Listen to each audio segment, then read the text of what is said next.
Di awal film, kita melihat seorang gadis berusia 9 tahun bernama Emma Grossman, menonton seekor kucing tenggelam di air mancur melalui jendela kamarnya. Dia menutup tirai dan melanjutkan rutinitas paginya, tanpa menunjukkan rasa penyesalan kepada kucing yang tenggelam.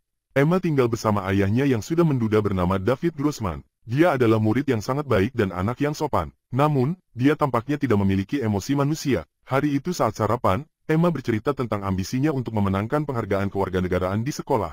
Saat keduanya berbincang, bibi Emma, Angela, datang. Dia memberitahu David tentang pengasuh baru yang dia temukan untuk Emma. Ternyata pengasuh Emma sebelumnya mengalami kecelakaan. Saat mereka berbicara, Emma menunjukkan kucing yang mati di air mancur. David membawa kucing itu keluar, tetapi Emma tampaknya tidak memiliki emosi apapun tentang kematiannya. Hari itu di sekolah, seekor tawon membuat anak-anak takut saat mereka belajar. Ketika para siswa mundur ketakutan, Emma dengan berani mengambil gelas dan menangkap tawon itu untuk membiarkannya tawon itu terbang keluar jendela. Sementara itu, David mewawancarai seorang pengasuh anak bernama Chloe. Dia menyukai portofolio pekerjaannya, jadi dia mempekerjakannya. Chloe tampaknya tertarik pada David. Kembali ke sekolah, teman sekelas Emma, Kathy, sedang bermain ketika dia menabrak Emma yang kemudian membantunya berdiri.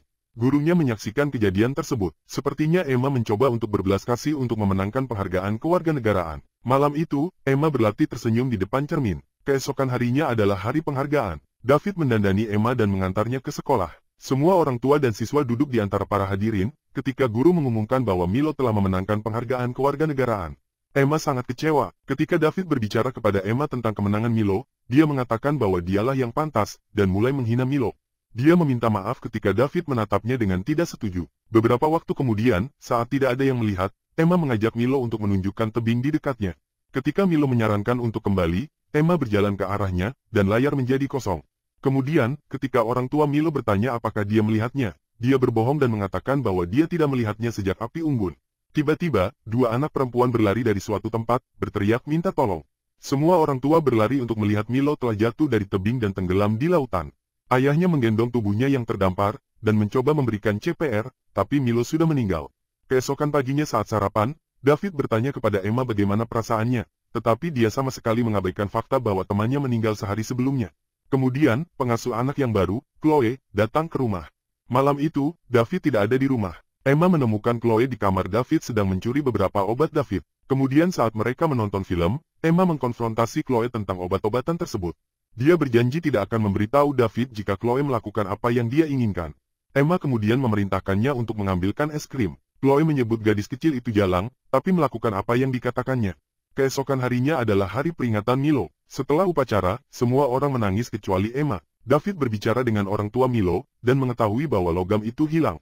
Mereka berasumsi bahwa logam itu tenggelam di lautan. Saat itu, Emma juga mulai menangis. Seolah-olah dia berpura-pura sedih di depan orang tua Milo. Ketika mereka kembali ke rumah, David khawatir dengan perilaku Emma. Ketika dia melipat cucian Emma hari itu, kita melihat bahwa logam Milo disembunyikan di bawah kasur Emma. David melihat-lihat foto-foto hari penghargaan, dan menemukan beberapa foto Emma yang melotot pada Milo. Dia menduga bahwa kematiannya ada hubungannya dengan Emma. Di kemudian hari, guru Emma, Alice, dan seorang petugas polisi mengunjungi David untuk membicarakan tentang kematian Milo. Alice mengklaim bahwa seseorang telah melihat Emma bersama Milo di tebing sebelum kematiannya. Emma mendengarkan percakapan mereka dari pintu. Dia berpura-pura jatuh di atas vas bunga dan melukai dirinya sendiri untuk menghentikan orang dewasa berbicara. Melihat Emma terluka, Nyonya Alice dan petugas pergi. Sambil merawat luka Emma, David bertanya apakah dia bersama Milo di tebing, tapi Emma menyangkal. Ketika dia mengungkapkan bahwa Alice mengatakan dia, Emma menjadi gelisah dan berteriak bahwa Alice membencinya. Keesokan harinya, Chloe pergi ke rumah samping tempat David bekerja. Dia bertanya apakah dia boleh merokok di sana, tetapi David menolak, mengatakan bahwa tempat itu terlalu banyak cairan yang mudah terbakar. Setelah itu, Chloe mengajak Emma ke jalan untuk bermain dengan skuternya. Ketika mereka sedang bermain, keduanya melihat mobil Nyonya Alice di depan rumah Milo.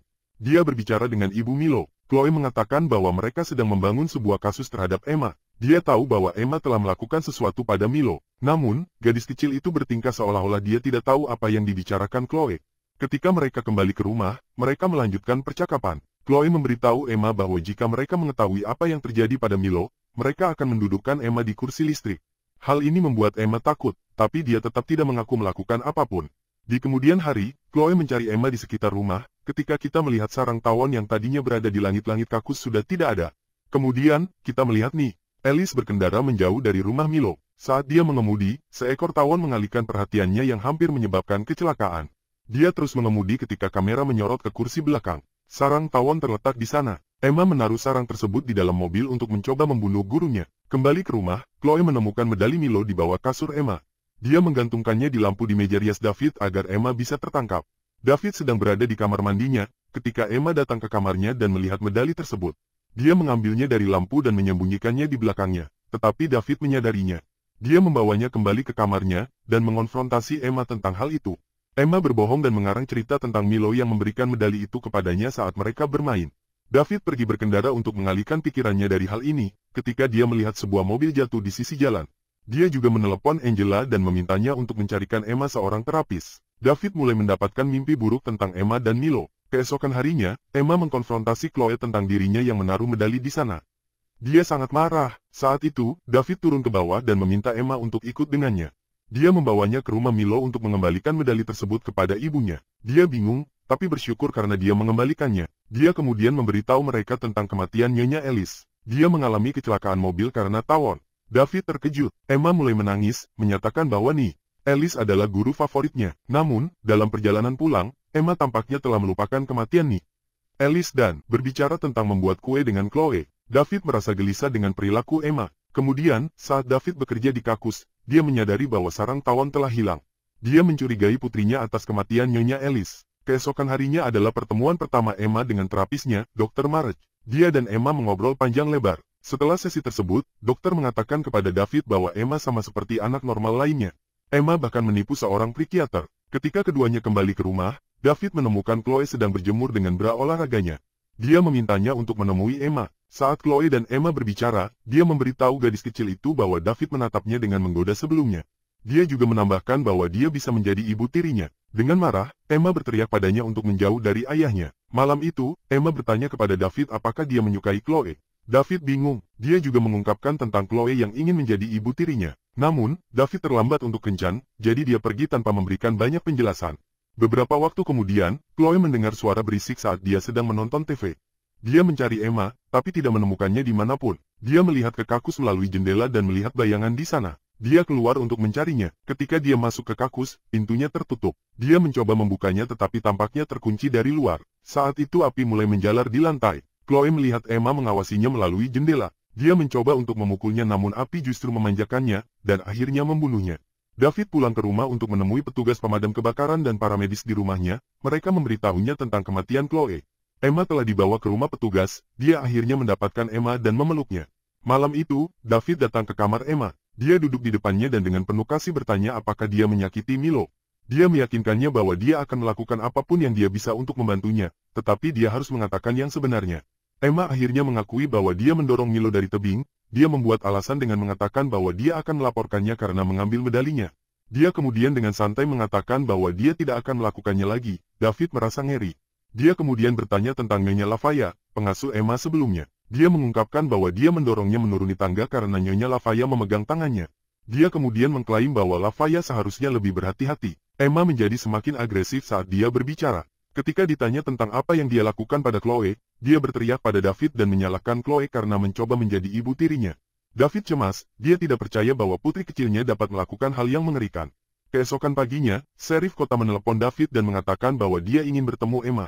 Namun, David beralasan bahwa Emma sedang sakit. Dia kemudian membawanya ke rumah danau mereka yang jauh. Pengurus rumah tangga mereka menyambut mereka. Di kemudian hari, Sheriff menelepon David lagi untuk memberitahukan bahwa kebakaran itu disengaja oleh seseorang, tetapi mereka tidak tahu siapa. Melihat putrinya mungkin akan tertangkap, dia cemas. David membawa pistol di rumahnya. Dia sesekali melihatnya dan berpikir apakah dia bisa menggunakannya untuk mengatasi situasi tersebut. Keesokan harinya, saat David tertidur, Emma masuk ke kamarnya dan menciumnya. Dia menutup semua jendela dan menyalakan semua kompor gas untuk membunuh ayahnya. Emma kemudian pergi ke tepi danau dan berdiam diri di sana. Saat itu, David terbangun dan mencium bau gas yang memenuhi rumah. Dia segera membuka jendela dan mematikan kompor. Dia melihat Emma di luar di danau dan menyadari bahwa Emma telah mencoba membunuhnya. Dia menghampirinya dan bertanya mengapa dia melakukan itu. Emma menjawab bahwa jika sesuatu terjadi padanya, dia akan tinggal bersama bibinya, Angela, yang sebenarnya menyukainya. David menggenggam tangannya dan dengan tenang membawanya masuk ke dalam rumah. Kemudian, kita melihat David menghancurkan obat-obatannya. Kemudian, dia membawakan Emma secangkir coklat panas. Keduanya meminum coklat panas itu bersama-sama dan David menidurkannya. Ketika dia kembali ke kamarnya, dia menelepon Angela dan menceritakan semuanya tentang kesalahan Emma, tapi Angela tidak mempercayainya. Dia meminta maaf kepada Angela dan secara samar-samar mengatakan bahwa dia tidak punya pilihan lain. Ternyata David telah menambahkan narkoba ke dalam coklat panas Emma untuk membuatnya overdosis. Emma agar dia tidak membunuh lebih banyak orang, tetapi dia tidak mengatakannya kepada Angela. Malam itu saat dia tertidur, Emma memasuki kamarnya. Dia memegang pistol di tangannya dan menodongkan pistol itu ke dirinya sendiri. Dia menembak, tapi meleset, dan pelurunya mengenai bantal di samping David. Suara itu membangunkan David dan dia bertanya bagaimana Emma masih hidup. Emma menjawab bahwa dia telah menukar coklat panasnya dengan milik David. Melihat Emma hendak membunuhnya, David melompat untuk merebut pistol dari tangan Emma. Emma dengan cepat mengambil ponselnya dan menelepon 911. Dia kemudian melarikan diri ke kamar mandi saat David mengikutinya dengan niat untuk membunuhnya. Emma mengatakan kepada operator 911 bahwa ayahnya mencoba membunuhnya. David mendobrak pintu kamar mandi dan menodongkan pistolnya ke arah Emma. Saat itu, pembantu rumah tangga muncul di belakangnya dengan senapan. Ketika David hendak membunuh Emma, dia malah menembaknya. Emma menyaksikan ayahnya jatuh ke tanah dan meninggal. Polisi tiba untuk memotong keesokan paginya, dan Angela tiba di tempat kejadian. Dia mengatakan kepada Emma bahwa ayahnya mungkin sedang sakit. Film ini berakhir saat kita melihat Emma memeluk Angela dan menyeringai, dengan ekspresi predator yang dingin di wajahnya. Berlangganan untuk lebih banyak video seperti ini, nyalakan notifikasi, dan tinggalkan suka untuk membantu menyebarkan saluran ini. Terima kasih telah menonton.